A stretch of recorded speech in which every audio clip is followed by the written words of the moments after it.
Today, we're diving into soupless ramen, more specifically, Taiwan Soba. We're visiting a ramen restaurant called Menya Kokoro, and they're one of the best examples of Taiwan Soba in Tokyo.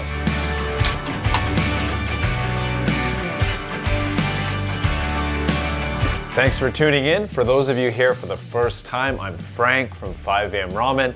I grew up in Tokyo, Japan, and I love ramen. This channel is about bringing you the latest and the best ramen information directly from Tokyo. Today we're talking about Menya Kokoro and their soupless ramen, Taiwan Soba. Now the word Taiwan is in there, but this is actually a soupless ramen that was invented in Japan. Maze is to mix, and soba just describes the noodles, but these are ramen noodles, not soba noodles. Now, as the photos and video would suggest, it's bursting with flavors and textures. You've got crunchiness coming from negi, nira, as well as bamboo shoots. You've got creaminess coming from a big egg yolk, as well as a pork lard reinforced rich soy sauce. There's also fish powder. And if you're a fan of meat and you get all toppings like I did here, you've got minced pork as well as pork cubes. Oh, and we can't forget the garlic. The staff will actually ask you, do you want garlic or not? Just make sure you don't have any meetings afterwards if you do get the garlic. Branching off that, in Tokyo, you have two different styles of this maze soba. You've got the milder, sort of softer flavored version and also the more punchier version. Kokoro lies in the milder camp.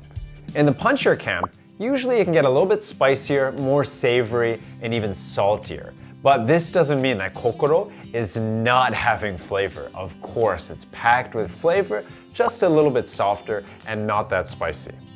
What's a lot of fun as well is those thick noodles to mop it all up. Give it a thorough mix, and depending on where you bite, there's different things happening. You've got the creaminess again from the egg yolk, you've got the fish powder, etc., etc.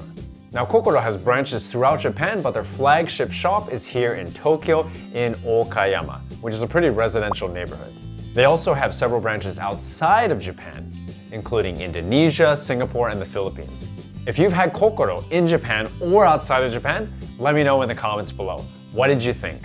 In the next ramen video, we're visiting a ramen shop that's located in one of Tokyo's nightlife districts. It's open all night, it's an institution there, and one of the coolest experiences on the inside. Very old school interior, the menus are like falling off the wall, it's a lot of fun. I haven't been myself in a little while with this whole situation, but I have some footage that I'd be happy to share with all of you.